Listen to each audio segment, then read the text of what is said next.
man who calls himself trans is wearing woman face no different than I would wear blackface trying to be a black person. I understand. And it's assuming an identity that isn't yours. On that specific example, I think it's the intention behind it. The intention is completely irrelevant. It's the action that we must judge, correct? Well, so if somebody robs a bank because they're poor, they should still go to jail regardless if they're poor or rich. If somebody appropriates a womanhood identity, they could say, well, I just wanted to be happy, or I just wanted to win the NCAA championship because I wasn't able to compete against men. We should call them a cheater. So their intent, he said, not she. He said on ESPN this weekend, I just wanted to be happy. Oh, I'm sure there's a lot of happy cheaters out there. That's why we have standards. I feel like you're giving a lot more malicious intent to these individuals. But it's irrelevant. They're doing something evil. It doesn't matter if they think they're doing good. Every evil force in the history of the world thinks they're doing good. My main question was about the term eradicate transgenderism. Yeah, sure. So can I give you some examples? Yeah, sure. We shouldn't teach it in our schools. We also shouldn't allow men to compete against women in NCAA sports. What about the people who are transgender that have converted, are currently How about transgender? this? So why couldn't Thomas still compete against men despite his mental delusion? Why do we have to reaccommodate all female sports for a single individual that obviously has an advantage with bone density and testosterone production? Why is it now our problem? Why does society have to reorganize and reconfigure for one very loud, obviously disturbed person? Wouldn't it be more fair to say, okay, you have a problem, so keep competing in the category that you were born to. You can still wear whatever you want, I guess, and dress and do the treatments you want, but since you're such an excellent swimmer, go swim against boys. Oh, because he's a narcissist and he used to finish 200 against boys, and when he competes against girls, he wins the championship because he's a cheat. Millions of young girls in the last couple of decades have suffered from anorexia. Okay, believing that they are overweight when in reality they are not overweight. Emphasis on reality, because you have to always come back to reality. If an anorexic teenager goes to a doctor and says, I want liposuction, which is forcible fat removal, if the doctor administered liposuction, he would lose his license and possibly kill the patient.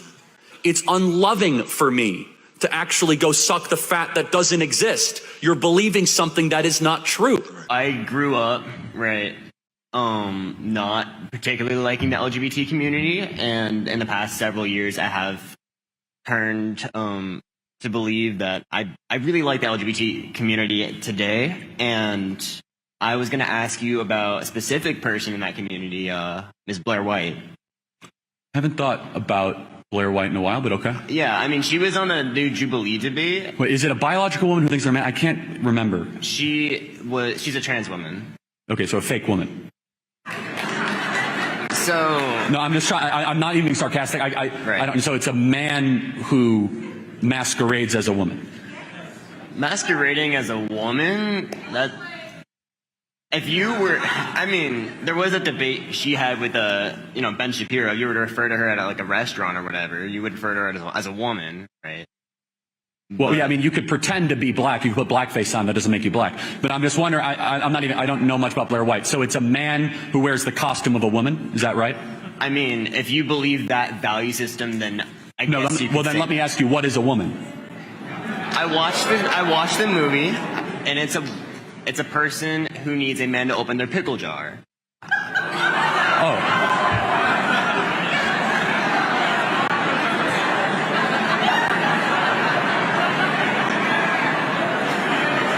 So you. I do open my girlfriend's pickle jar. I can't hear what you said. I do open my girlfriend's pickle jars for her. Still can't hear what you said. I open my girlfriend's pickle jars for her, I swear. Tough guy. It's a tough guy here. So you can't answer what a woman is. That's not what I said. I did answer what a woman was. Yeah, I mean, rather, that's your final answer. It's like, who wants to be a millionaire? That's your final answer? That's what a woman is? Answer. So, obviously the Bible says that a woman is a woman, a person with a vagina, obviously. But I do believe that gender dysphoria is a real thing and scientifically proven, right? Well, no, it's definitely a mental delusion. The question is it what they think they are? Is it what they are? Delusion's a strong word. Disorder, sure. But a person with a woman's soul and a man's body is a real thing. Okay, say that one more time. A trans woman is a person with a woman's soul in a man's body. Oh, I see. Okay. So you're willing to appropriate the word woman. Well, I guess it does fit your definition because it's a man who could open a pickle jar. So that's kind of, I guess it fits your definition. So then you think so lowly of women that you think that someone can just look like one, put on a bra with a dress and makeup, and that magically they like enter womanhood. Oh, stubborn generation, you have traded glory for shame, the truth for lies. You build arguments like towers, but the Lord will tear them down.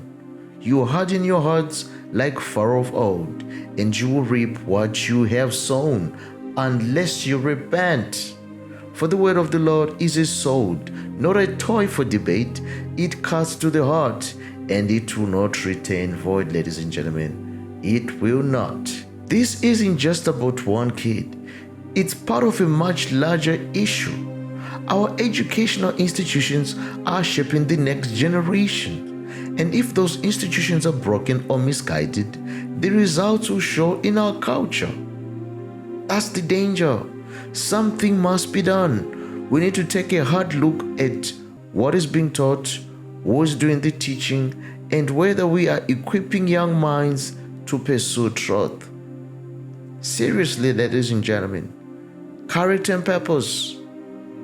It's very important. Well, if they have gender dysphoria, then yes, and I don't think lowly of women. I love them. Gender dysphoria is a real thing people suffer from. Right. But the thing they claim is not real or true. Why? Because there's no evidence for it. For example, say that again? So can you pick your adjectives? Say that one more time? Can you pick your adjectives in life? I mean, obviously not, right? I'm not. Okay, of course so my then friends tell me if I'm you like, can't pick your adjectives, why can you pick your pronouns? Pronouns are a social construct. You gotta do it one more time. Pronouns are just like when you look at a person, you say, "Hey, this person looks like a man," right? Like the person the other person, I forgot. Was it Joe Bob? I forgot their name. Sure. But he looked at, I think her name was Chloe. This person looks like a woman. She's a woman, right? Yes. If a trans woman looks like a woman, you're going to call her a woman on first sight because she looks like a woman. Yes, you might incorrectly label somebody that's trying to trick you because they are wearing the equivalent of a Halloween costume because they're suffering from a mental disorder. I do believe that they are suffering, and I do believe that trans... No, they are suffering, but let me tell you, instead of pandering to somebody's torture, we should give them a way out and liberate them with the truth and say that there is a better way forward for you, where you don't have to chop off your genitals, get on Lupron, get a mastectomy. Wait, I didn't hear you. There was a crowd. Can you repeat that? Say that? Can you repeat your rambling? And there was a crowd, so I can... Oh, I was rambling. Okay. All right, next question. We're done. No, I couldn't hear you. No, if you're going to be a jerk, we're done. Next question. Yeah, thanks. And by the way, you don't get to pick your adjectives. You aren't very tall, and you can't change that. So next question. I just want to hear your guys' points. Like, why you guys which think one? there are only two genders. How many genders do you think there are? I mean, I think it is a very, like, upcoming fluid. I mean, my best friend is asexual and transgender, and I personally think that's a very fluid term. I think sex is very concrete, but I guess I just want to know, like, are you guys saying that if someone were to claim that they were a gender that did not, like, confined to, like, being female or male, like, are you saying that that's inherently wrong? I'll say there's only two genders. Gender and sex are directly related. And if someone claims a different gender, they're very confused. And your chromosomal structure should dictate your gender. Interesting. Okay. And But if you were to put a number, like, I say two genders, how many, like, don't you think we should have a number? Like, to say it's fluid, isn't that kind of, like, concerning? What if it's 60 or... I guess, I don't know. I mean, personally, in my mind, it's like, I guess I just don't understand how someone who could, like, tell other people... I'm not telling anyone anything. I'm making a biological observation. Well, I think sex is different from gender. I think those two. I think Why would you born think sex. that? I think you're born a sex, and the sex is based off of the biological. Sure. But what makes you think that? I think it's not only how I've grown up, but like I've also I went to an all-girls school, and so I experienced the idea. But you said all girls. What makes you think they're girls? Like, what makes them girls? Well, that's the thing, is that we've had a couple people who obviously recently have started to claim that, you know, they don't identify as a girl. So I could attend your school you grew up in? Would that be okay? I mean, claiming, I guess it's, see, it's hard, because I guess it's hard for people who don't necessarily feel, for me, I feel I was born a female. I identify as female. It's hard for me to judge other people who maybe. But if I said I identified as a female, you'd be cool if I went to your school you grew up with? Well, I mean, yes. Because, really? Yes, okay. I personally would. Even though my chromosomal structure is XY, not XX? Totally. So you think so I should be allowed in your locker room then? I mean, personally, I think that. Yeah. Really? Yeah. So 13-year-old girls with 13-year-old guys, perfectly cool. But you're not a guy, because you're a girl if you identify as a girl. Well, maybe I am. Maybe I'm a guy. Why are you assuming my gender? Do you see where things can get into utter and total chaos and confusion rather quickly?